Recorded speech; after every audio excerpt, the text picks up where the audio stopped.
Well, we've already had some very interesting points about the smart systems approach from Danny Janto from Imperial College, talking about some of the insights around the potential for flexibility for heat and the need for that, the need to cover extreme events, the need for investment in the demand side, and the use of heat storage, and this interesting question of how to achieve coordination from what may be a lot of different actors. I'm very pleased to say that Danny will be joining our discussion this afternoon, along with Chris from Bright Energy, Jay from Kiwi Power, and Dara from Citizens Advice. That'll be moderated by Ollie Richards, a senior associate at the Carbon Trust, who's also going to give us a keynote presentation with some more information from the report. Over to Ollie. Thank you very much, Janet, and good afternoon, everyone. Thank you very much for joining this afternoon's session. This afternoon, I'm going to be talking you through, can you see my screen, actually, Janet, just to double check? There we go.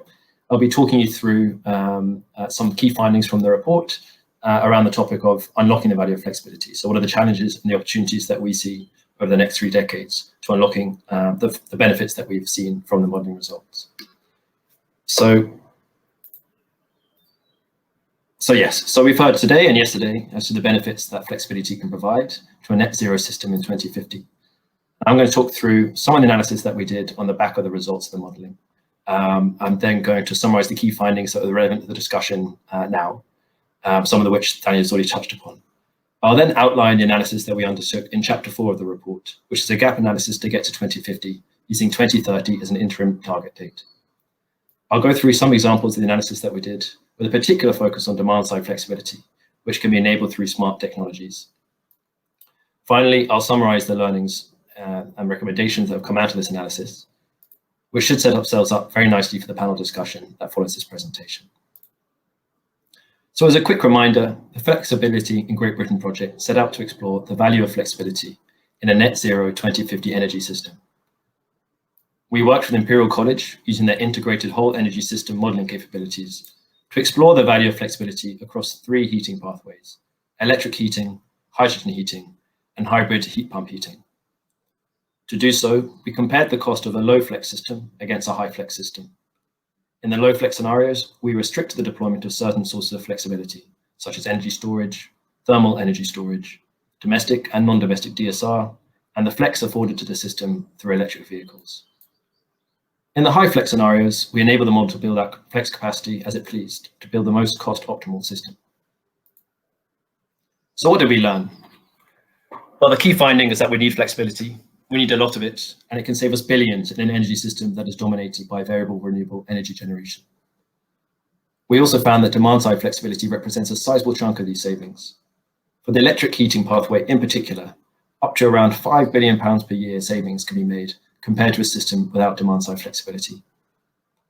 While these potential savings are huge, so is the build-out of flexibility required to enable them. On the left-hand side of the slide here, you can see 2 charts. The first outlines the flexibility deployed in the electric heating pathway, which demonstrates the scale of power system flexibility required. Over 170 gigawatts in total, compared to about a baseline of 10 gigawatts today. That's 80 gigawatts of storage potentially, almost 50 gigawatts provided through electric vehicles, and 23 gigawatts in total from domestic and non-domestic DSR. Looking through another lens, the second chart shows the amount of flexibility in the form of energy storage capacity in gigawatt hours for both energy storage from the power grid and thermal energy storage for heating. These numbers imply an almost 10-fold increase in energy storage and 6-fold increase in thermal storage over the next 3 decades. So we see big deployment numbers that unlock big cost savings. The challenge is therefore ensuring that we are able to deploy the amount of flexibility seen in the model, and the analysis which follows explores where will we be on track and where we aren't on track to deploying flexibility at scale. So as part of the report, we conducted a gap analysis for some of the key sources of flexibility to assess whether we were on track to deliver the needs and deployment levels estimated by the model in 2050. And we took a 2-step approach to doing this. Step 1 involved developing indicative deployment trajectories of each source of flexibility from 2020 to 2050.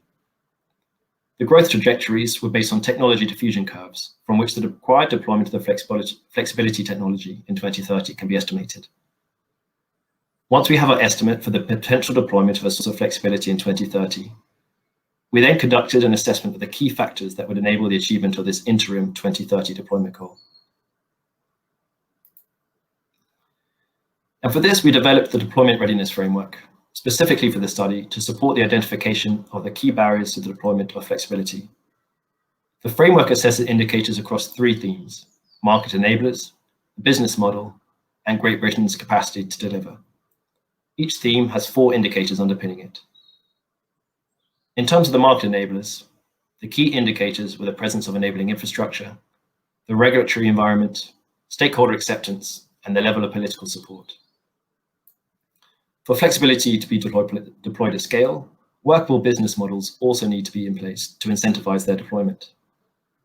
The indicators we used to assess the business model were the availability of funding, both for R&D but also for bankable ventures, a willingness to pay by the customer, the financial performance of engaging in flexibility or of a flexible asset, and the availability of market opportunities that reward flexibility providers for the services they provide to the system.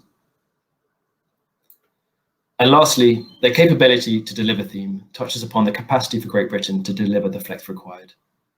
This theme covered resource availability, the technological maturity of the source of flexibility, the strength of the supply chains and skills, and its capacity to deliver the source of flex, and lastly, the maturity of the company landscape. Evidence was collected across each indicator through secondary research and primary research conducted with the consortium partners to understand the extent to which there are barriers to the deployment of the source of flexibility. A very simple traffic light assessment was then taken against each of these to help highlight areas that require particular attention. So through this presentation, I'm going to take you through 5 deployment readiness assessments, and this is the first one. So we're going to start off with demand-side response from domestic smart appliances. So on the left, you can see a chart that has the indicative deployment trajectories for each of the 3 heating pathways that I mentioned earlier for domestic DSR. We can see that in 2050, domestic appliances are able to provide between 6 to 12 gigawatts of flexibility to the system, which help to shape daily peak demand by between 40–50% in some cases, compared to a baseline of inflexible demand. We estimate between 0.2 and 1.2 gigawatts of demand-side response from domestic smart appliances should be online in 2030 in order to reach the target amount in 2050, from a baseline of practically 0 today. While in 2050, the model assumes 40% of domestic appliance demand to be flexible within each day, for 2030, we would expect a much smaller proportion of demand being flexible, perhaps in the region of 2 to 5% of the aggregate domestic appliance demand. This may represent a 2030 system in which the domestic smart meter rollout has been completed and a small proportion of the population are using smart appliances linked to time of use tariffs. So I'm now going to present some, key findings from the deployment readiness assessment that we took with a target of about 1 gigawatt of domestic DSR flex in 2030. And in terms of the enablers, what we found was that the smart meter rollout was the key piece of enabling infrastructure that supports smart tariffs and settlement. Today, it has reached around 40% completion with a stated target completion date of 2024. Unless there are further stakeholder acceptance issues, it is expected that the required smart meter infrastructure will be in place by 2030, alongside market-wide half-hourly settlement that will help support the development of smart time-of-use tariffs. Beyond smart meters, the infrastructure required is the large-scale deployment of smart appliances, potentially through mandates or effective labeling schemes underpinned by robust standards for cybersecurity and interoperability. To establish easy, cost-effective, and secure access to smart appliances, it is also critical to make rapid strides in leveraging the smart meter rollout and the DCC in its infrastructure. This will help avoid multiple and potentially disparate systems across market actors that could pose a barrier to scaling up of residential DSR. There exist stakeholder acceptance issues with smart meters, which may well be amplified in the case of smart appliances. Concerns around autonomy, cybersecurity, and privacy, as well as exposure to higher prices from time-of-use tariffs, could act as key barriers to the uptake of smart appliances that can provide demand-side response.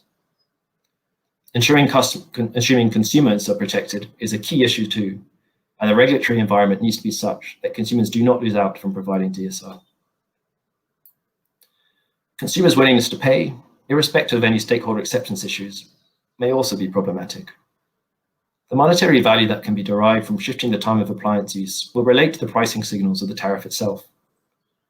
While the financial proposition for smart appliances today might be too weak to attract too much attention from consumers, suppliers, or indeed appliance manufacturers, it could be expected that this will improve over time as the price signals evolve and the financial benefit of combining smart appliances with time of use tariffs increases. Next, we move on to non-domestic DSR. And we actually see quite similar numbers from non-domestic DSR as we did for domestic DSR. In 2015, the modeling showed that up to 11.4 gigawatts of flex from non-domestic DSR could be enabled through making roughly 20% of the non-domestic demand flexible. Looking back to 2030, we estimate the need for between 1 to 3 gigawatts of DSR to be in the system, from a baseline of about 1 gigawatt of DSR, which is mainly provided from large industrial and commercial users today. So if we do the deployment readiness assessment for non-domestic DSR, I guess the first important thing to say is that this is a very large capsule term, non-domestic DSR, and it can be broadly split into different segments. I guess you could think of large energy users, so steel and manufacturing industries, water utilities, etc. Commercial users such as airports or office buildings, public sector sites such as hospitals, and then also you've got your small energy users, so perhaps retail sites, hospitality, etc. So the analysis that we did looked to unlock DSR across both large and small energy users. And although we give aggregate insights here, it's important to note that there will be differences in the opportunities and challenges across those different segments. Furthermore, some of the key issues highlighted in the domestic DSR case study will also be relevant here too, such as the need for digital infrastructure that underpins a smart flexible system. So we found that the markets exist for providing flexibility, such as through ESO and DSO services, as well as emerging smart time of use tariffs. However, there were still perceptions of risk to primary business operations from engaging in DSR from the perspective of businesses. There are cybersecurity concerns in regards to sharing data with outside parties, and also concerns around hardware that could potentially be hacked. Furthermore, the upfront cost and time required to unlock flexibility can also act as a barrier. This has the potential to change over time as the penetration of renewables increases and the price signals boost the value that can be attained through engaging in flexibility. However, stakeholder acceptance issues will likely remain, particularly when going beyond the sectors that currently provide flexibility. We also found that there was a lack of recognition of the role that flex plays to decarbonizing the energy system. This may have the result that businesses could tend to favor investing in more easily communicated green initiatives, such as in rooftop solar, rather than enabling DSR. Finally, while we see DSR from large industrial and commercial users today, things get slightly trickier when looking to unlock flexibility from SMEs and microbusinesses. This is in part due to the high relative cost to unlock flexibility compared to larger energy users.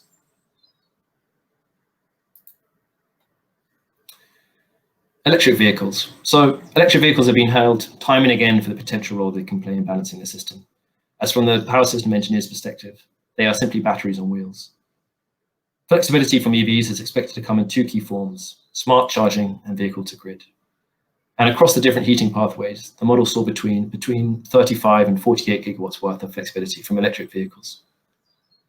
Broadly speaking, the three underlying aspects which would need to be met by 2050 to unlock such large amounts of flexibility would include the total electrification of cars and light goods vehicles, all charging infrastructure being smart, with about a quarter of chargers being vehicle to grid compatible. And we've also assumed a very high uptake of smart charging, leading to 80% of the EV load to be shiftable or flexible compared to an unconstrained baseline. However, of course, only the start of our electrification of transport journey. And we expect that at least 2 to 3 gigawatts of flexibility from EVs should be on the system by 2030. However, this value could be significantly higher, and much depends on the pace of the deployment of electric vehicles, the associated charging infrastructure, and the need for the system to access inherent flexibility from electric vehicles. And when we look at that picture, how to unlock about 2 to 3 gigawatts of flex from EVs in 2030, we see the picture being relatively positive, although there's still a lot to do. And in terms of the scale, the key point really is that there is no flexibility from EVs without the appropriate infrastructure. So deployment levels of both electric vehicles and charging infrastructure is of course limited today, but there are signs to suggest that will be accelerated over the next decade. However, the scale of the challenge is significant and cannot be overlooked. Generally speaking, the regulatory environment is moving in the right direction, with a particular focus being placed on how to ensure that the energy system can make use of the flexibility offered by EVs. Furthermore, the political support is there too, to accelerate the transition to electrified transport, as demonstrated by the ban on new petrol and diesel vehicles in 2030, and by financial support being provided to local authorities to develop public charging infrastructure. We noted that while smart EV tariffs were commercially available today, less than 50% of new EV owners actually switched to one, indicating there's still work to be done to increase awareness and uptake of EV-specific smart tariffs. The market, of course, is still nascent, and suppliers are striving to differentiate themselves with innovative offerings. This is a positive sign. While smart charging is relatively well understood and being deployed today, vehicle-to-grid was noted still being a relatively immature technology. V2G chargers are significantly more expensive than their smart charging alternatives. However, we expect to see prices becoming more affordable later in the decade. Next, we move on to a technology that is often overlooked: thermal energy storage. Before we dive into analyzing the results, it's important to consider the model inputs for 2050. Now, we assumed that 20% of heat in Great Britain is met by district heating networks in all three heating scenarios. These schemes are powered by industrial scale, ground source or water source heat pumps. Looking at the 2050 results, we see very high levels of deployment of TES across the three heating scenarios, which is dominated by TES specifically for district heating schemes. This level of TES deployment enables the storage of about 1 to 2 days worth of thermal demand for district heating schemes in winter, which helps to support the system through critical supply periods. It also enables significant flexibility for 20% of GB's heat demand, as the industrial heat pumps supplying district heat networks can be uncoupled from demand and be used at optimal times for the system. Now, based on these 2050 results, an indicative interim deployment level for 2030 could be, again, in the region of about 5% of the heat being met by heat networks supplied by industrial heat pumps, with TES installed alongside by default. Now, the deployment of building level TES was not prioritized by the model, likely as a result of the relative cost of domestic TES compared to other sources of flexibility. As such, the deployment readiness analysis focuses primarily on TES for heat pump powered district heating networks. And overall, we did not see the trajectory for TES being on track to achieve the target levels deployment seen in the model in 2050. Clearly, the key enabling piece of infrastructure required for district heating TES is the district heating networks themselves. Today, about 2% of the UK's heat demand is met by district heating networks. About 7% of these networks use a thermal store, but only 1% of heat networks have their heat supplied by heat pumps. The scale of the challenge, therefore, to deploy these schemes is significant. This is partly due to the lack of political support and certainty around the heat decarbonization strategy, although I note that the government's heat and building strategy should be published sometime very soon. There are some market opportunities for flexibility through purchasing power using time of use tariffs, entering DSO markets, albeit them being very location specific, and engaging in the balancing mechanism. The capacity market too has been opened up to DSR for 15-year contracts, and this could be a mechanism to support the business case for district heat networks with heat pumps and TES. However, it was noted that the value gained from providing services to the grid today was relatively small.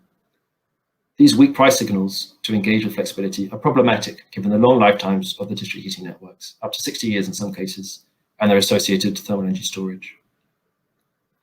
There's a lack of long-term price signals to incentivize heat network developers to at least future-proof their design so that storage systems can be upgraded to provide more flexibility in the future. Stakeholder acceptance was also highlighted as a minor barrier. There is a general lack of awareness of the potential benefits and importance of the role that district heat networks with TES could play to provide system benefits.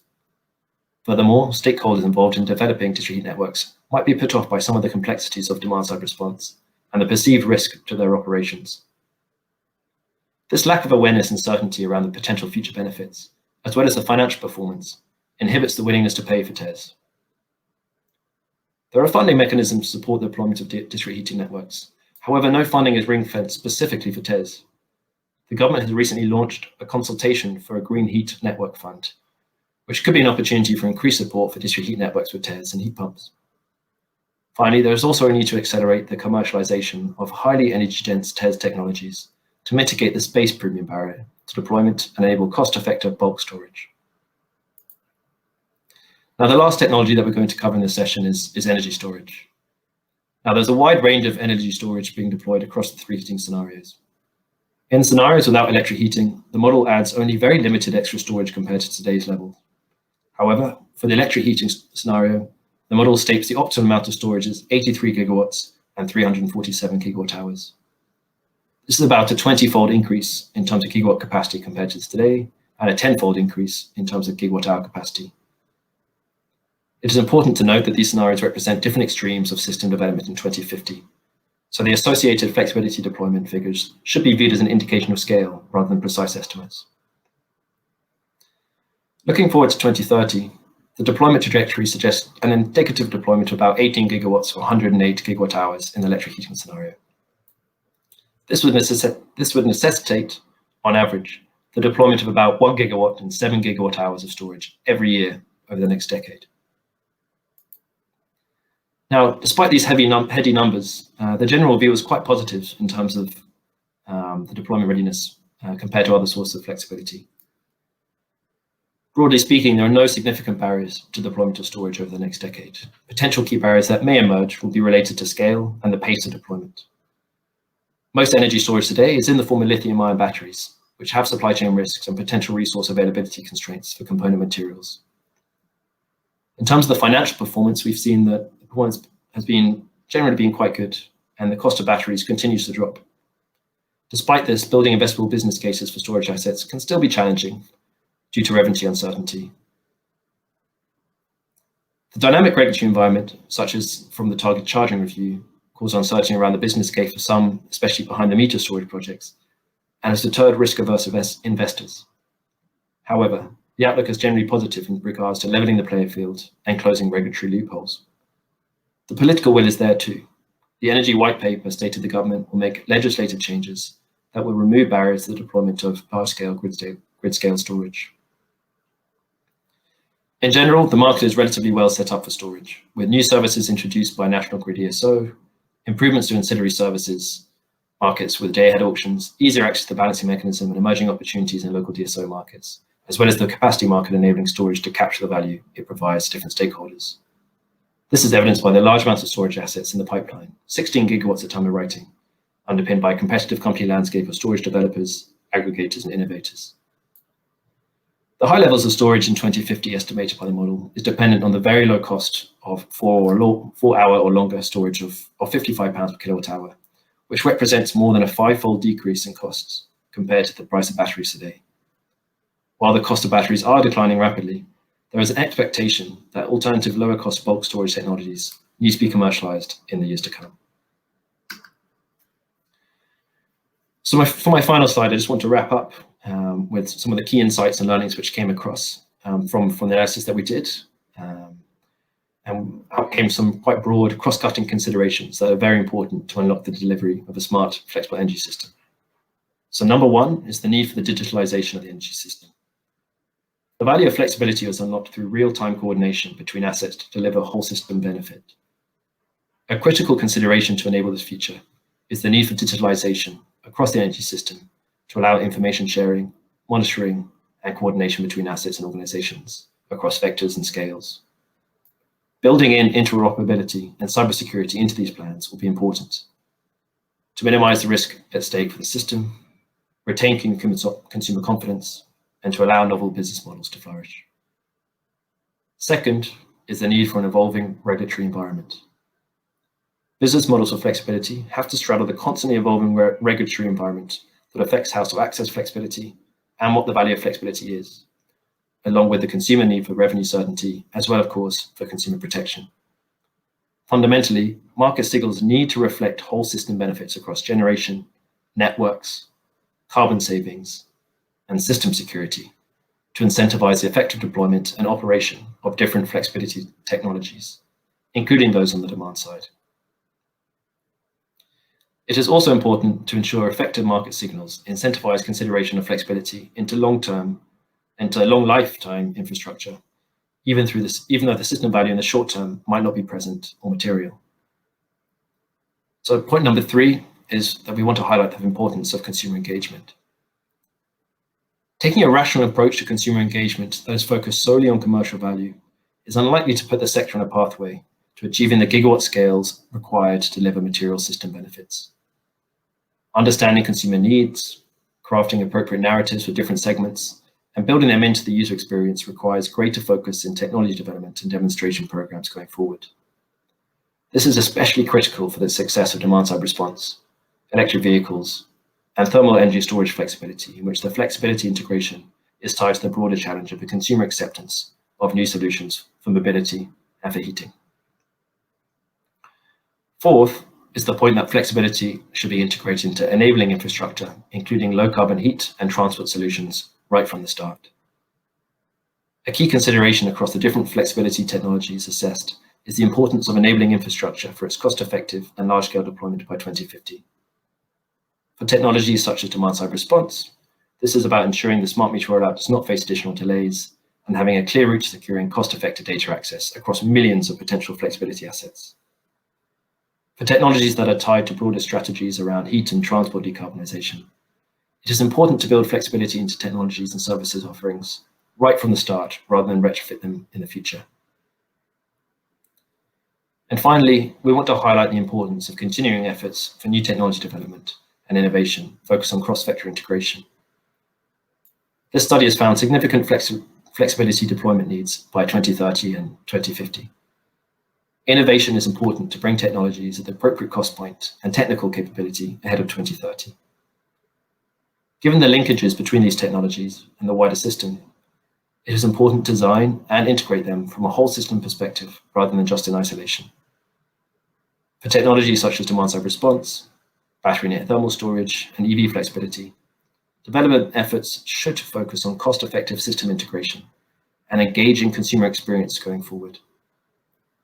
Additionally, a greater focus on innovation that demonstrates cross-vector flexibility is important to understand the issues and the scale of complexity, be they technical, regulatory, or social complexity, in delivering this in practice. And with that, I'd like to thank you all for listening. If you'd like to dig a little bit deeper into any of these insights, please check out our website and download the report. I think next we are going to move on to our panel discussion. We'll be very pleased to join by a fantastic range of speakers across especially the demand-side response space. And I would like to bring in Chris to start off with. Chris Curry from Bright Energy. Hello, Chris. Oh, good afternoon. How's it going? Very well. How are you? Good, thank you. Hello, everyone. Good afternoon. My name's Chris Curry. I work for Bright Energy. We're an all-renewable, zero-carbon energy supplier, part of the Statkraft group, and we're the fastest-growing B2B supplier in the UK at the moment. At Bright, I look to help our customers engage, as Ollie says, with the energy market through various response programs. So whether that's using their existing loads or through transitional technologies, things like batteries, electric vehicles, heat pumps, things like that. Fantastic, thanks, Chris. And next, I'd like to bring in Jay. Hi, Jay. Hello, how are you? Good to see you. Very well, how are you? You too. Good. Hi, Would you like to Chris. introduce yourself? Sure. So my name is Jay Zellner. I'm the CEO of Kiwi Power. So Kiwi Power is an energy technology company that is cloud-based, and we operate across 3 different continents, 12 countries plus, and have about 1 gigawatt of assets that are using our cloud-based platform for virtual power plant utilization and distributed energy resourcing. Brilliant, thank you very much. And lastly, second from last, I'd like to invite Dara from Systems and Advice. Hi all, thanks for having me. Hi Dara, could you briefly introduce yourself and your role with Systems and Advice? Yeah, of course. I am Dara Vyas. I head up a team called Future Energy Services at Citizens Advice.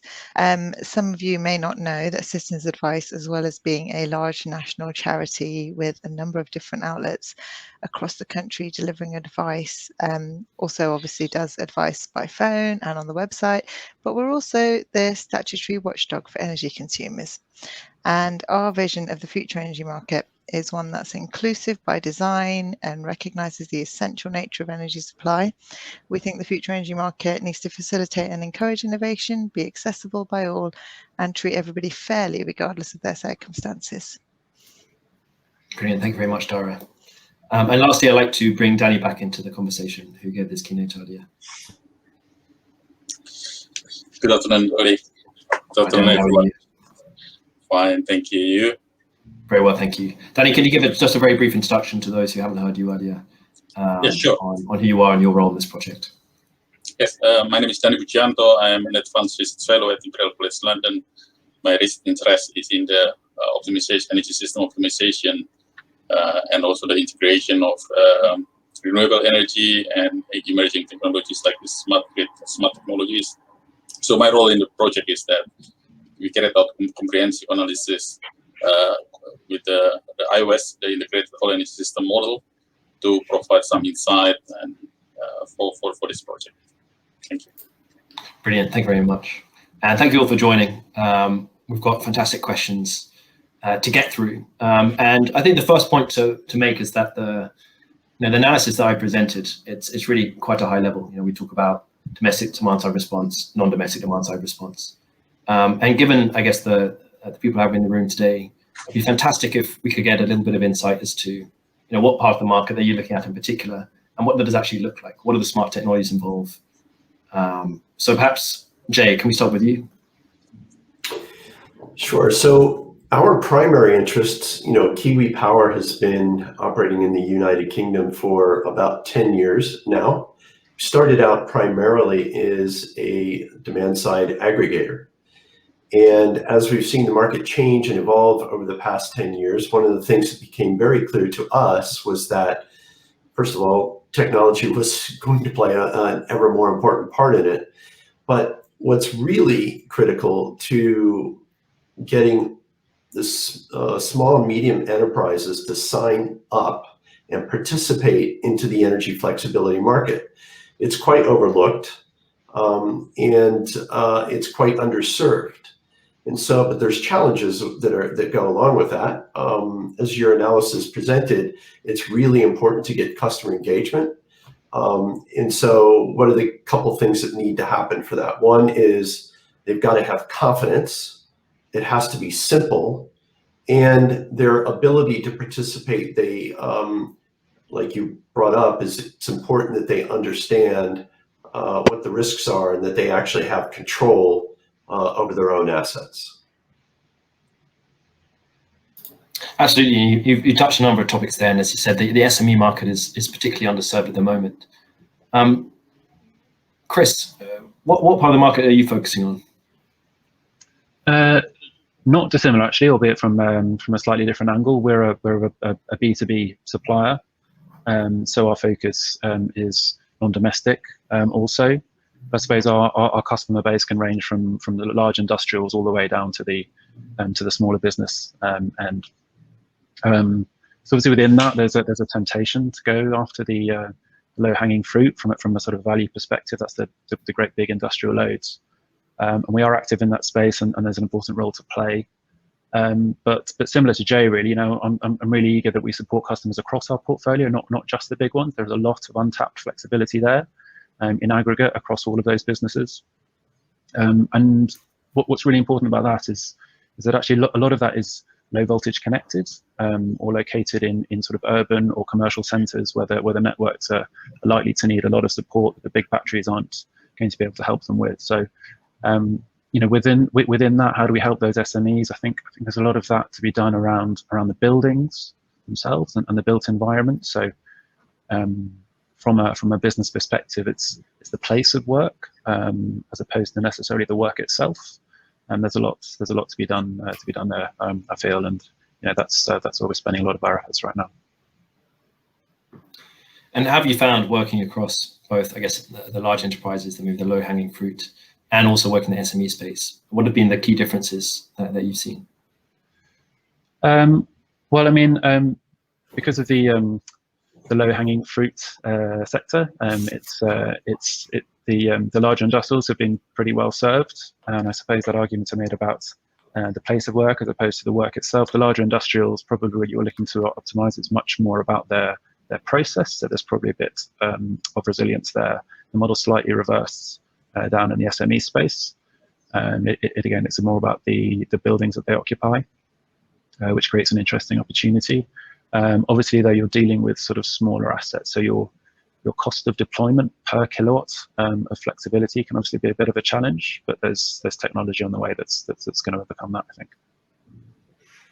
Yeah, Chris, I'd like to jump in there a little bit. I think that's exactly right. I think that it's one of the key things that Kiwi Power is addressing is that cost to serve. But additionally, as you move into the small and medium enterprise, it's important to understand that the reason it's underserved is because the cost to secure those assets that are even smaller for companies, it's difficult for companies to justify that cost.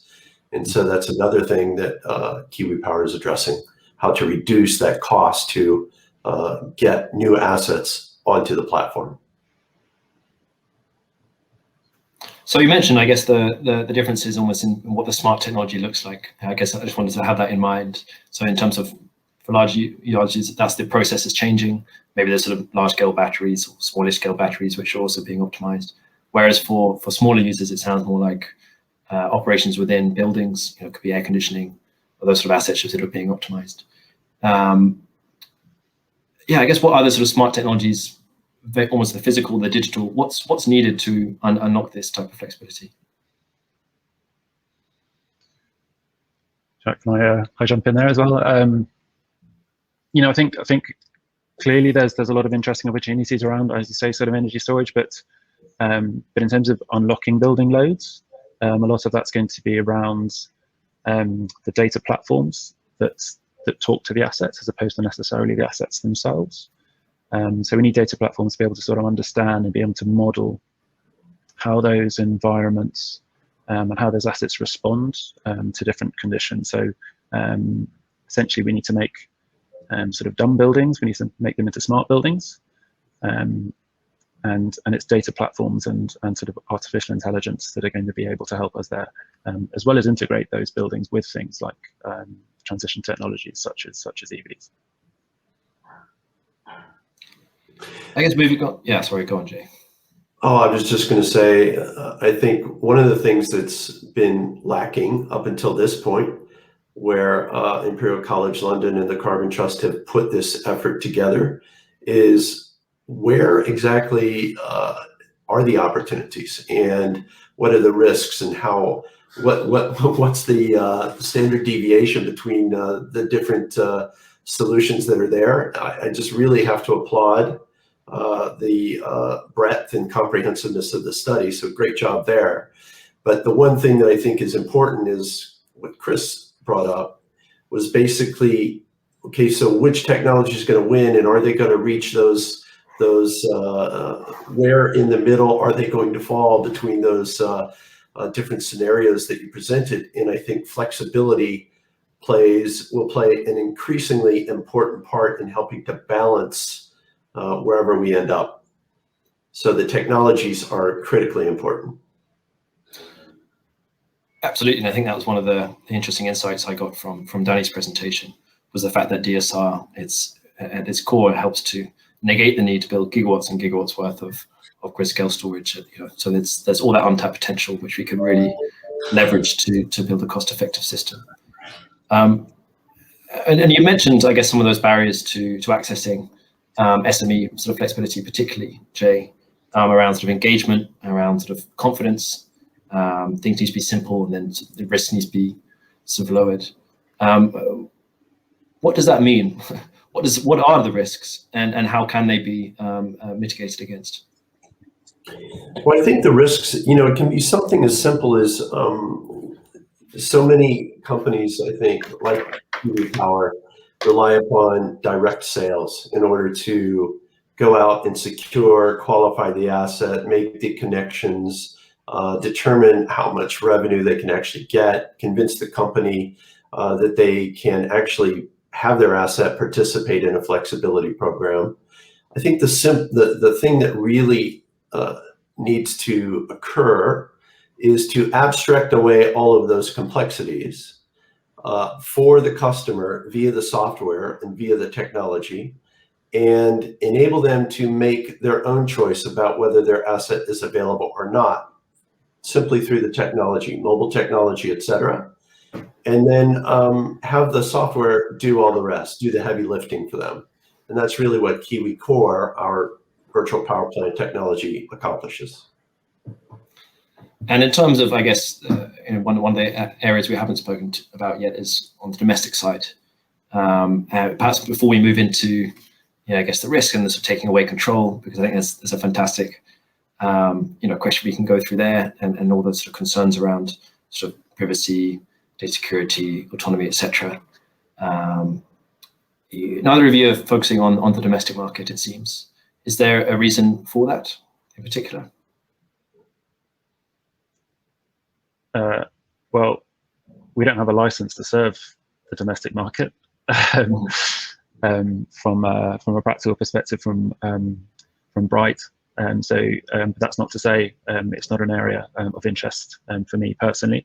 I think if we were if we did have a dual license to look at B2B and B2C, I think absolutely there's a lot of interesting stuff to be done there. And again, it's it's going to be particularly interesting down at that sort of low voltage level of the network, where all of our housing stock is. So it's going to be absolutely crucial. We see sort of more houses getting solar panels on the roof. We're going to see more people with electric vehicles parked on their driveway.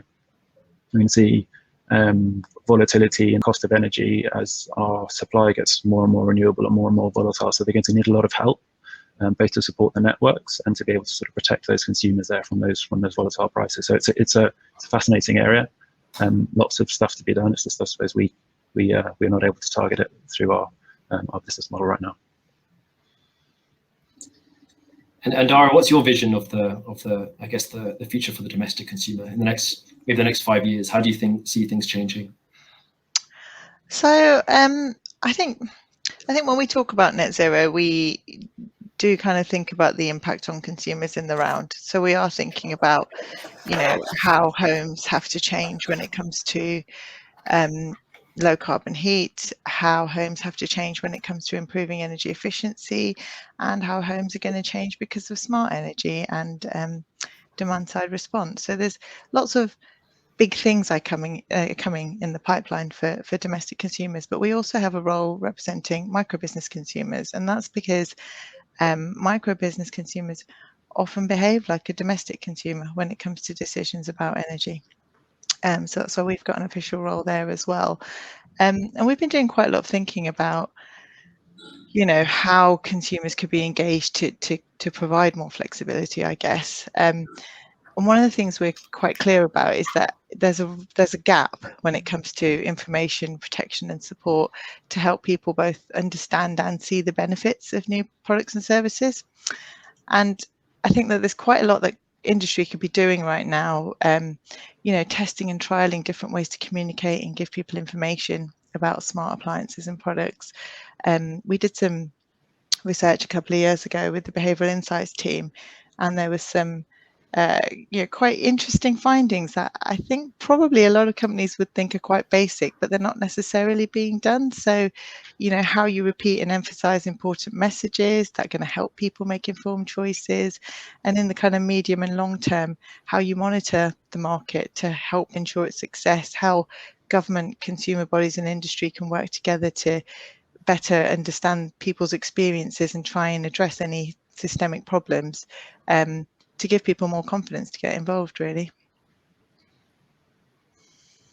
Fantastic. And as you said, you look at both sort of domestic consumers and micro businesses. Of course, that's only one form of segmentation. There's plenty of other segmentations you get into too. Yeah, of course. And the same with on the non-domestic space. It'd be interesting to know, and do you have any particular views on what are the low-hanging fruit in terms of the domestic space, the micro business space, the particular sectors or groups that you think could be sort of first movers? It's a really good question, Holly. I think when it comes to consumers, Ofgem's done quite a lot of work in kind of thinking about the different groups of consumers and how people behave. And one of the things I sometimes reflect on from the smart meter rollout is there's a lot of discussion about, you know, we don't want people in vulnerable circumstances to go first. We don't want them to be the guinea pigs and for them have to deal with things that go wrong, because it's harder for them. It's more complex for a multitude of reasons. But equally, we don't want them to go last, because why should they be the ones who don't benefit in the short and medium term? So I think it's really hard to get it right. What I do think also is that flexibility and products and appliances that can help people change the way they use energy have huge potential to help people who are in vulnerable circumstances, huge potential to help people manage their bills better, and just engage with energy in a way that they just don't at the moment. So I think that there's got to be a sweet spot somewhere, but I'm afraid I don't know what that sweet spot is just yet. And you mentioned the smart meter rollout, and so did we. You know, we've talked about the fact it's had delays. It hasn't been met when necessary with open arms by large parts of the public.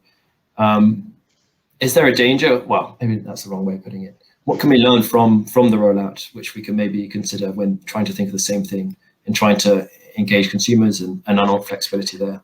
So, so my view is actually I don't think we should be engaging with consumers on flexibility alone. I think that net zero is a huge challenge, and people are going to have to change their relationship with energy in the home in lots of ways. It's not just about flexibility. Flexibility is obviously a huge part of it. So I think what we really need is a big whole-scale public engagement campaign around net zero, what it means for you. There's aspects of that I really don't know much about, like biodiversity and food and consumption. But when it comes to energy, I think changes to the home are going to be disruptive. They're going to have an impact on how things like how your home's decorated, and where your radiators are, and how big is your air source heat pump if you're having one. And these are things that matter to people. So, and what we know from our research is that people are willing to make changes, but they want some support and they want some help to do it. And I think that's why I would say one of the things, your question about learning from the smart meter rollout, that there are some things that the smart meter rollout got right. There are some things that the smart meter rollout got wrong. I think you don't want to over-promise on technology if the technology is not there yet. And I think that's a key learning from the smart meter rollout. The whole intention to have a foundation period with a few SMETS 1 just for learning, which turned into far too many SMETS 1, far too many negative media stories about interoperability and problems with SMETS 2, and it makes it really hard actually for people to want to care and want to get involved. So I think the technology, if it's not there, then you have to think about, as you say, segmenting and targeting it to people who can take a chance and take a risk or try things early. But things like data access and privacy framework, the smart meter rollout got that right, and I think there's some real learning there for flexibility. Absolutely, and I mean, you mentioned it's. Well, I was thinking of the smart meter rollout, and I've seen different smart energy be promote different things. My started off saying you can save X amount of money. There's sort of really trying to talk about that sort of financial benefit, which changed over time, I guess, as different research came out. And then there's a different take at saying, well, smart meters can actually help enable sort of renewable energy in a net zero system. And again, I guess I think going back to something Chris was saying earlier, and something we were mentioning before, was sometimes the financial driver, especially now where there's, it's not penetration renewables isn't so high. The value of smart tariffs, the small, differences to be able to make in small gains you might be able to make from changing behavior, be it automated or not, might not be sufficient to, to actually drive engagement, especially in, let's say, the domestic space. You see, okay, the actual amount of people switching supplier every year is still relatively low, even though it's sort of guaranteed savings. So I'd be interested to know, how that sits also in the non-domestic space too. Is it simple sort of, it's just on the financial decision as well, or is there also engagement and also trying to be moving along towards a net zero? That's one of the I guess the drivers, as well as just the money saving one.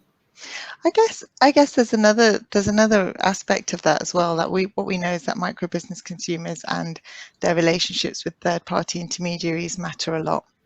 So, you know, that space in the middle between the consumer and the energy supplier in terms of tariffs, products, services is going to be even more important, I think. So the Energy White Paper, if I recall, did suggest, you know, how you might regulate that space. And I think that's going to be crucial for micro businesses going forward. But I'm sure my colleagues on the panel will have a view on this as well. I can give it a stab. I mean, you know, I'm sure everyone's read the report that was published yesterday, sort of cover to cover, and you know, I think it's sort of what it clearly does is highlight how essential flexibility is to achieving net zero from sort of a cost and time and resilience perspective. But what I suppose is harder is to sort of directly convert the value of that flexibility to some sort of carbon or sustainability value metric. Which is a lot more tangible in some cases. You know, buy an electric vehicle, you're not using diesel. You buy a solar panel, you're coming off the grid. You plant a tree, you sequester carbon. Flexibility, you know, what you're doing, you're enabling network agility to unlock more EV pumps and responsiveness into intermittent generators. It's quite abstract for consumers, so we need to simplify that, and we need to be clear about it being a green initiative, because I do think people are interested in that.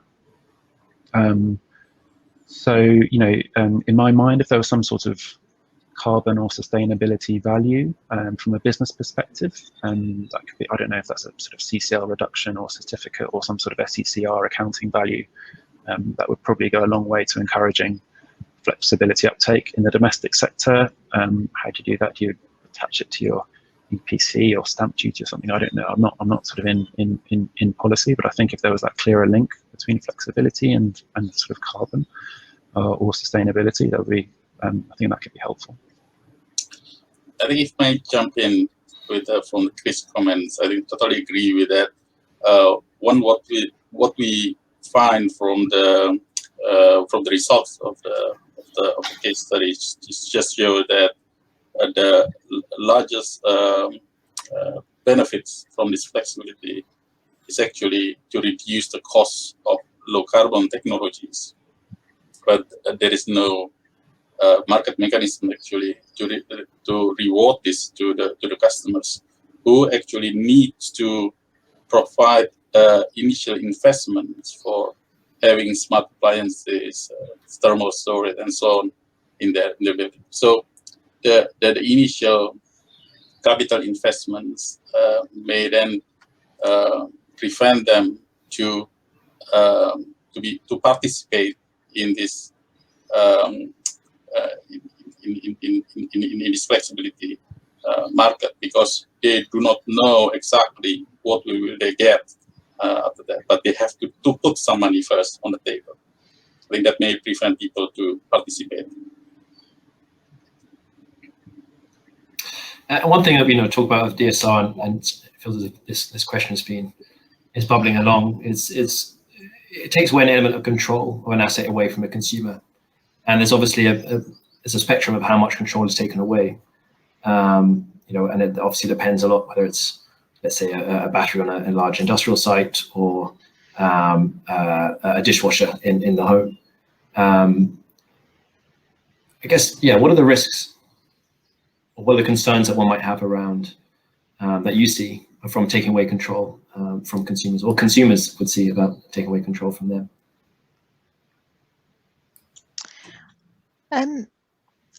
I think that companies have to be able to articulate the value of taking up these offers to people.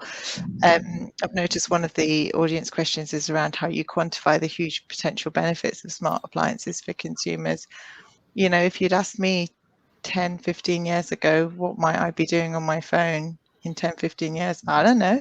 But there are some really obvious ones, like making it easier, making life easier and smoother, and also being able to save money, making it so that you just plug your car in overnight, and when you wake up, it's a certain percentage charged, and it only costs you 2 pence per kilowatt hour or less.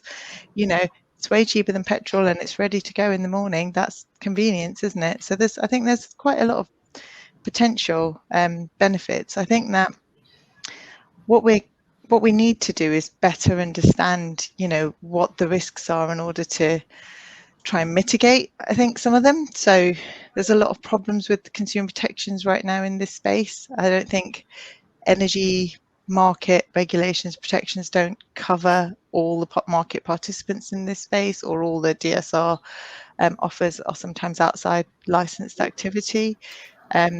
General consumer protection, you could argue, it only prevents harm. It doesn't necessarily promote fairness in the same way that energy market regulation does.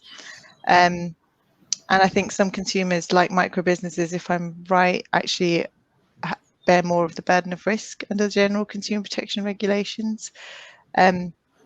We're shifting away from what we'd probably call a traditional supply hub model. And that, you could argue, that means that, the consumer protections just aren't really fit for purpose for the future. And what that might mean in terms of the difference between DSR and traditional energy supply is that timings could be unpredictable, financial loss and gain is unpredictable. New technologies do present new issues for consumers to think about, and potential to, obviously. Not all households are going to want to or choose to use them. And there's going to be lots of different people involved in the energy in your home, lots of different companies. So I think there's quite a lot that people have to think about in this space, and it is about how you smooth the way to make that understandable.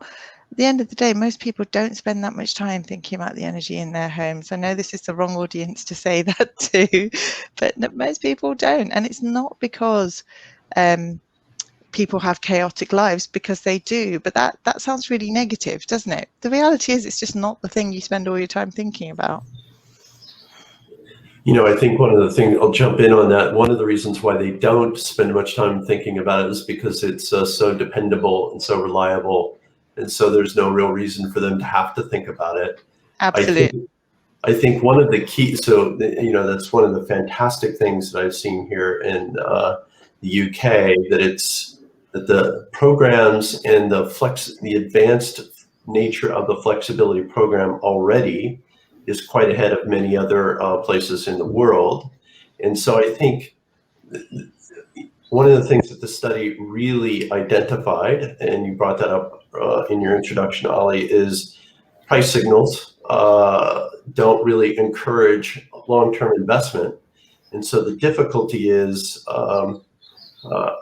how do you get that flexibility without those long-term price signals? And because everything is so transitory and can shift and change. And that's really where I think it's critically important for VPPs and distributed energy flexibility suppliers to be able to communicate that information to a potential user and give them the control, whether they participate or they don't.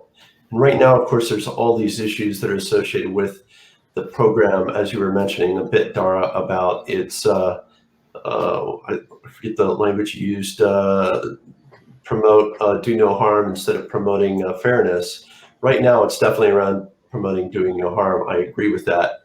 I think that's one of the key issues that policymakers are going to need to deal with, even at the larger level, so that people can make a decision, should I have my asset participate or not? But I think the key is giving those customers the control themselves, and that's really what we're all about. I don't disagree with anything that's been said. Just one thing I was thinking about this sort of control question, though, is that actually many of the devices that we think are suitable for flexibility are not really controlled by their user in the first place. If you think about a fridge, that's the sort of thing, it sort of comes on and bursts when it reaches its upper temperature limit and then switches itself off again. It's a similar thing with ventilation or hot water tanks. If this was always a manual process for consumers, they'd have no spare time, right? They'd be constantly switching their fridges on and off. So actually with flexibility, what we're doing in many cases is not taking away control, but we're just helping those devices make smarter decisions. Within controlled parameters that the customer can set, they can still say, we want our fridge to never get any warmer than this or any colder than this. That's great. We've still got flexibility there. So maybe there's a bit of education and sort of packaging thing there. And I think sort of that there will always be this question and around control and around us logging in, and that really comes down to, that's really going to come down to trust, I think, which is something we need to sort of build around this. Yeah, so I think we probably need help from consumers there. We need to get good stories out there. We need to make sure we're doing a good job of it so that there are good news stories. And I think it will just stop being, it will move away from something that's becoming smart and innovative to something that's just ubiquitous. This is not a smart fridge, this is just a fridge, and this is how they work. There's I think that's a really good point, and I think it's actually quite a nuanced point, one that needs to be carefully articulated and communicated. But I think, and I don't know which network, unfortunately, I can't remember, but there was a DNO that did a study around using smart EV chargers, and they had hundreds of people in the study, and one of the things they knew was that people told them, we want to be able to control if I don't want a smart charge, if I just want to stick it on and leave it on.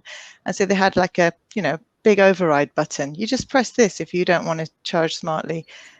2 people out of over 350, only 2 people always pressed it as almost like a point of principle. I'm going to press this because I want to control it. So I think there's something around, actually, when people have a choice, as long as they understand that, yes, I'll be able to make that emergency hospital visit if something happens to my kid in the night, I know I've got enough charge. The rest of it, up and down, whatever. I think it's that whole, how you have that conversation is going to be more and more important, isn't it?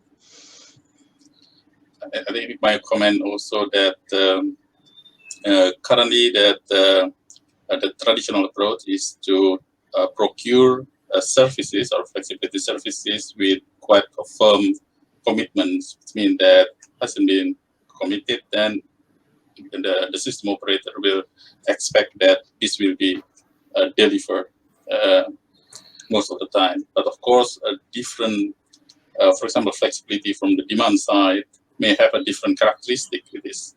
It will be less reliable compared to the traditional providers, and this, I think, has to be recognized. But I think, because if the volume is big, they can provide this with a cheaper cost, then there will be a mechanism to hedge the risk of having less reliable, but procuring more volume needed. So at the end, that you will be able, the system operator will be able to get the volume it's needed. But by putting quite a lot of big standard that you have to be ready when I need it, then that may also prevent the customers to provide this flexibility, because this is my secondary. This is maybe not even in the secondary list on my list. It is I just want to use as with the freedom whenever I like. So that becomes the barrier. It feels like EVs, of all the sort of smart appliances, EVs are the easiest ones to get your head around. You charge it, you don't have to think much more about it. That's fine. And you mentioned that DNO test. There's a very high percentage of people, I guess, allowing the controls to be taken away from them. And what we've seen also in the smart tariff market is that all the smart tariffs out there are aimed at EVs. We've talked about in our report, and we've talked around the panel discussion today around the opportunity for smart appliances, both I guess in domestic and also in the non-domestic space too. Where, there's not really much, well, there isn't really any smart appliances around at the moment. When does that vision start appearing of people using smart appliances linked to smart time of use tariffs?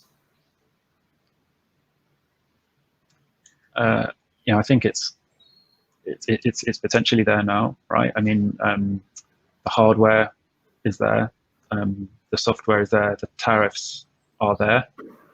So we have the tools to do this, but it's getting to that stage, right? Because we don't want people to start doing this. We need everyone to do this. As the report highlights, we need gigawatts and gigawatts and gigawatts of that. So we need to go on this journey of the early adopters, then sort of the second phase, and then the movement, and then everyone is just ubiquitous. This is just sort of how they work. But to hit these sort of scales that we're talking about, it needs to happen now. It needs to happen now. As I say, everything's ready. So I think it's for the industry to package this together, get these trials working, get the innovators sort of talking and encouraging that sort of next wave. From, I guess, an innovations perspective, oh, sorry, Dara, you're going to come in. No, I was going to say, I think it's really interesting when you think about it when in relation to local smart grids as well, and how you move energy around the country in a smart way. I feel like there's a tangent there as well when you think about domestic DSR. Actually, there's somewhere between national and domestic, isn't there? There's that local smart grid approach. Absolutely. I was just going to ask a question to Jay. I mean, given, I guess, Kiwi have been around for around a decade, they've transitioned a lot as an organization, depending on the needs of the market. And as he said, the next 30 years will be constantly evolving as we reach net zero. The landscape in which innovators will be operating, the regulator will be operating, and consumers will be operating will be constantly changing too. What challenges are there for, I guess, innovators to essentially always having to innovate, because there's no sort of stable point at which you've got a solution, it works, because there'll always be, I guess, a new challenge to face. So what challenges do you see over the next 5 years for your business? Yeah, thanks, Ollie. That's a really great question. It's actually one of the things that we're doing right now as we're envisioning. It's actually one of the things that really attracted me to this opportunity here with Kiwi Power is the fact that the UK electric grid is one of the most advanced in the world. And I come from the States, and the States are really struggling with how do we take advantage of flexibility in any kind of a meaningful approach. And all these struggles with how do we do the programs, et cetera. And so I think it's just, I see the technology is here. It's really not about moving electrons around anymore, either from an informational standpoint or a control standpoint. That's the easy part. It's really the point that you just brought up, the rate of change, the complexity of the regulations and the policies, and the variability of it across the globe. As I said, we're in Japan, we're in Europe, we're here in the UK, and we're in North America. And the programs are also quite different. And so to innovate, you have to be thinking 3-5 years ahead of where you think things are going to be. And that's really what we're doing here. We think that by providing more information to the end consumer and addressing all of those other issues within the software itself and just keeping that up to date. I mean, there's plenty of tariff engines that are out there right now that tell you what they are. So integrate with those. There's plenty of other regulatory informations that are coming that's available, or price forecasting, et cetera, based on regional factors. You have to be able to account for those when you have a global operation like we do, and embed those within the software and let the software do the heavy work. And yeah, I'm particularly interested, I guess, in as you said, you operate, I think it was in 10 or so different countries. And as much as I love having UK have praise gushed upon it, what learnings can we have from you've seen in other markets, do you think? Are there any sort of particular, yeah, I don't know, whether it's consumer engagement programs or regulations, what is it that we can learn from others? Actually, I think Dara really hit on it as a point earlier, where she said communication is really critical to be able to make it as effective as possible. I mean, there's all of the technology and the analysis and the resources that goes around it, but until a plant engineer or a CIO is comfortable with the cybersecurity, especially in these days, or it's really about how do we communicate to the end users of whatever it is that we're trying to do, improve that, give them confidence around the that they can participate in flexibility programs. I think it's primarily a communication story because most of the rest of it can be addressed through technology. Yeah, I would just add, I think that I completely agree, Jay, and I think that communication story starts from the top as well, potentially. You look around sort of signposting and signaling around regulatory change. I don't disagree with a lot of the network charging regulations that are coming along and that we're adopting, but I do think the communication and the timing and delays have taken away some of the investor and sort of consumer confidence, essentially in the DSR space over the last couple of years. So I think there's a lesson there that regulatory signposting and the communication needs to be decisive. Really, I think from here on in. Yeah, I agree with that. I think that having robust consumer protections helps to give people confidence to engage, and I think that consumer protection, we often talk about, does it stifle innovation? But actually it can help facilitate innovation. It can give people that confidence. And I think also, Ollie, it was good to hear you talking a little bit about the heat and building strategy, because I feel like that's the next big opportunity government has to talk about what is happening in this space, actually talking to people about what these opportunities are, because there's an obvious gap, I think. Absolutely, and I think that was going to be my next question, was around, how can we best sort of embed flexibility into heat solutions, particularly sort of moving forwards over the next, in the short term and also longer. Yeah, it's a really good question. So I think with heat networks, we're going to have, they need to be regulated.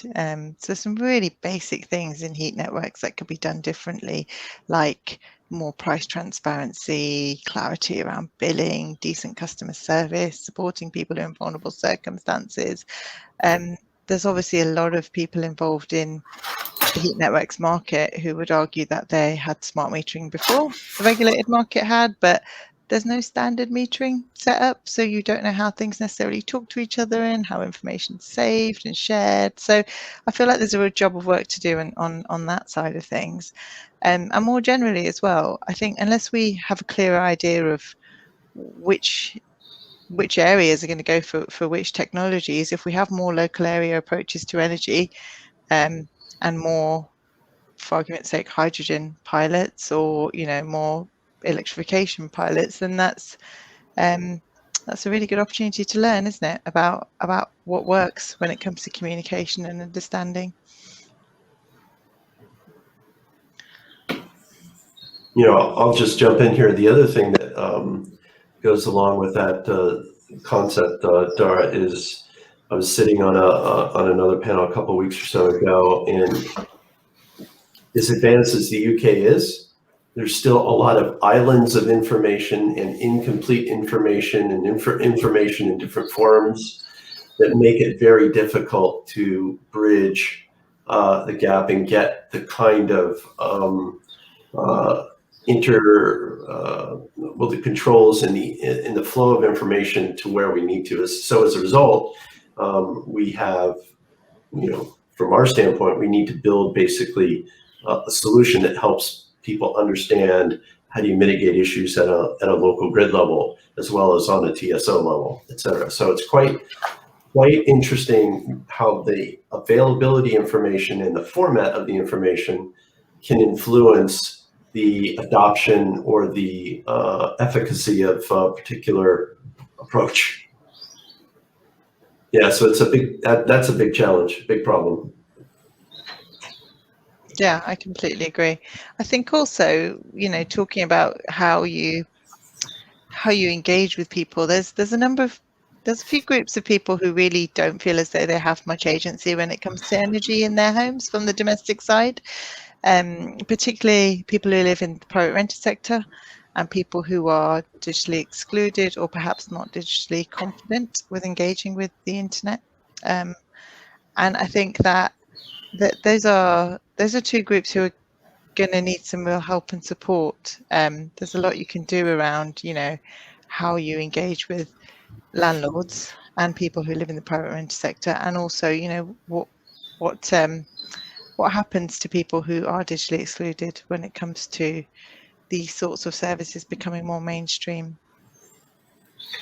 Absolutely. I mean, you could also, you know, if you just look at the switching rate, I think I mentioned earlier, of people switching suppliers, it's not, I don't think it's over 50%. I think fewer people do, even though it's very much within their interest to do that. Because already it's a bit of a headache, it's confusing. So I was thinking, as we, you know, if we're going to see more and more complexity, we'll see small sort of smart tariffs, time of use tariffs, maybe have different tariffs for different assets. You know, how do we increase that engagement? I mean, it's certainly in the interest to do it if they haven't switched, because you stand to save the most with your first switch, right? But actually, if you switch frequently, you know, you save a bit less, really. You still save, but you know, you don't necessarily save that big amount that you save the first time you switch away from a kind of a standard tariff. But I think the market's going to change in this space, actually, Ollie. I think, you know, more bundled tariffs, more, you know, tariffs linked to different appliances and products and services. I think then we have to get into a space where we're thinking about, are we creating lock-in and people being tied in? And then obviously we link to questions around interoperability and what does that mean? I don't necessarily think it's a bad thing if the market does need to change in terms of wanting to engage with customers over a longer period of time and moving away from this annual switching. But I think we do need to think about how consumers are protected and don't fall foul and fall into kind of what we describe as a loyalty penalty and penalized for staying with one supplier because they're locked in. So yeah, I think it's a bit of a change of tact for the energy market after so many years of a big focus on switching as the only way of engaging. Yeah, I mean, absolutely. From a supplier perspective, you know, obviously, I suppose that, you know, it's in our interest for customers to be with us for longer. But absolutely, we can help them more if we've got a longer term sort of site that we know we're going to be able to serve them.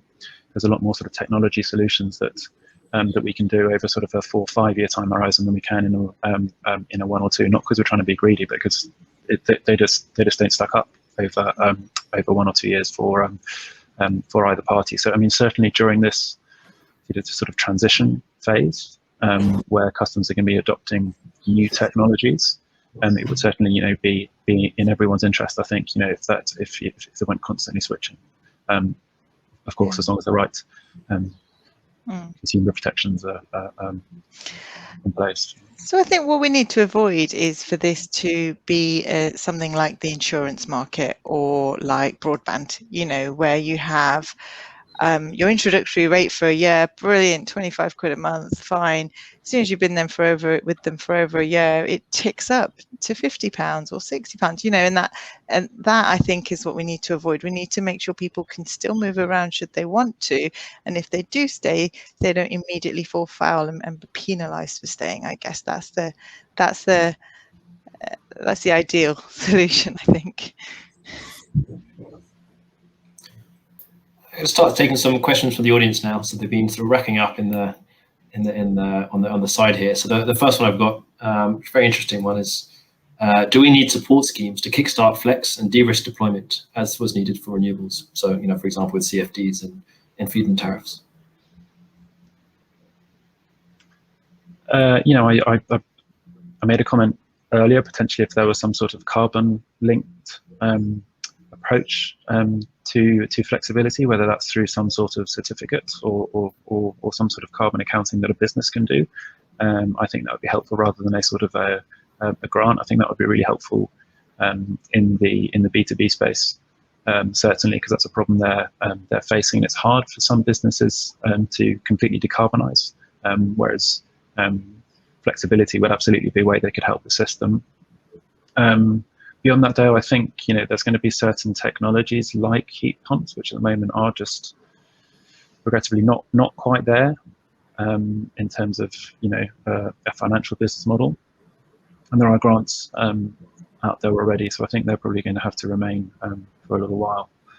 The reverse of that is if you sort of disincentivize the less carbon-friendly alternative, whether that's sort of a more reflective sort of tax on gas and things like that, which is ultimately going to potentially have the same sort of impact on an electric heat pump. It would be refreshing to kind of get some way to, I mean, we all talk about the importance of reaching net zero and the economic cost that's associated if we don't. It would be refreshing in some way to bring that down to a more shorter term decision to say, okay, if that's what the value is out front, then how do we incentivize so that we maybe only incur half of that value or a third of that value or whatever that would be. That would definitely be an improvement, because what I fear in the absence of that is you're going to get a rush to one type of technology or the other without really, I guess, optimizing what the benefit is towards our emissions reduction. So, for example, there's a big rush into energy storage right now. That's definitely going to help in some key areas, but in reality, probably more of it is really important for transport. So, because that's where most of, at any rate, so, or say in district heating. So I think it is important to have some kind of guidance, financial guidance, that is based on the science around how we can get to net zero. Fantastic. And I guess sort of slightly evolving from that question, another one here is, what are some of the key enabling infrastructure that we should prioritize for achieving the smart system vision that we've identified? I think the end of the RHI is an opportunity there as well, Ollie, just building on your last question. I think, RHI coming to an end, heating building strategy, heat pumps, I think, are possibly going to have a huge impact on, being a DSR thing in people's homes. Absolutely. Another question here. So business consumers might typically use price comparison websites to simply compare two rate tariffs and switch during supply contract renewal. How do we get such consumers interested in Flex? Simplify the offer, I would have thought, and make it such that the value of the flexibility is wrapped into their rate. So it's in a language that they understand. If that customer is at that level of understanding, that's one price versus another, and it needs to be built into it. There's no point trying to take them down this road of flexibility and trading and grid support and DSOs on the side. You'll probably lose them. So we need to find a way of developing and innovating that business model such that it can just be wrapped into that price, I would have thought. Yeah, I agree with that, Chris. I think Kiwi Power is simplifying. Our vision is to simplify distributed energy for a global sustainability impact. That the only way that sustainability impact is going to occur is if more and more customers participate in energy flexibility that enables renewables and storage and all these other things. At least that's kind of our vision about how we can support the journey to net zero. But making it simple and giving them confidence so that they can participate in it is really important for them to put more assets into a program. And then secondarily, I think helping them to understand that it's simple to register and participate so that more assets get registered into a particular program. Ones that really aren't really being used as financially optimized as they could be. And so as a result, get additional revenue for those underutilized assets through these flexibility programs. I think if you make that clear enough and simple enough, and they have the confidence, then that will be an important step forward. Fantastic. I guess, in the last year or a couple of years, we look at innovative tariffs. We look at the likes of tariffs coming, dynamic time of use tariffs. You've got a price linked to market prices. While that might be really exciting to maybe some of the people in this room, it might be less exciting for the majority of the population, or in fact, that sort of uncertainty could be the opposite, could be disengaging.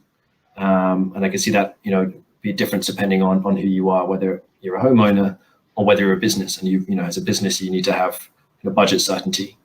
So it'll be interesting to understand, I guess, across the different types of sort of smart tariffs, different types of time of use tariffs, which ones that you've come across work particularly well in your segments, and why? Yeah, it's a really good question. Something that I've sometimes quite vocal about, because I think those sort of market access tariffs, where you're looking straight through to the live market prices, they're really interesting. There's a really good story there. If you can charge your car in the middle of the night where it's really windy and pay really low cost for energy, maybe even get paid for it. But ultimately, you're through many of those, you're constantly exposed to the market. So there's probably other stories where you have a shower in the middle of some sort of ice storm and it costs you £10, right? Because the price has gone through the roof, and for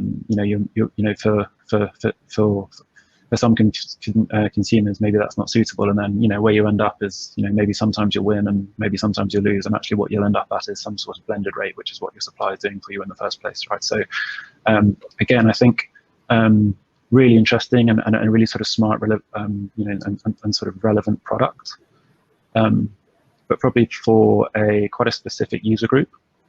And until there's enough sort of controls and protections about those I don't think are going to be the answer for everyone. So it probably needs to be closer to some sort of blended product, either by an element of the tariff which points at certain assets which are controllable and dispatchable, and then some sort of fixed price element that's maybe looking at the ones where you don't want them to be exposed to the market, and you'd rather take your sort of fixed element at that point. I think on this point as well, there's something to be learned from legacy or old style time of use tariffs. So I think Economy 7 and Economy 10 are really good examples of actually how things don't work well. Bad information, poor information, huge misunderstandings about how much it costs, and when people not really even knowing if they are on a 2-rate meter. It's a really good example of actually how not to do it. And I think there's a lot of learning there. Brilliant. I've just been reminded that there's a closing remarks on one or so coming from Janet. So if you would like, if either of you, any of you have some closing remarks of yourselves, if you could have 30 seconds, that would be fantastic. Otherwise, I'll hand over to Janet. I just want to say well done to the study. I think it's a fantastic study. Really appreciate the addition of the information into the discourse. Yeah, I would second that. I think it's a really valuable piece of research that we can go and talk about this business case for flexibility. So there is going to be incentive behind it, and we can now quantify the value of it. And I think that's a really important step for the industry. I agree. Pretty well. Thank you very much. Thank you very much for a fantastic discussion. Janet, would you like to come back in? Hopefully, oh, brilliant! It does work.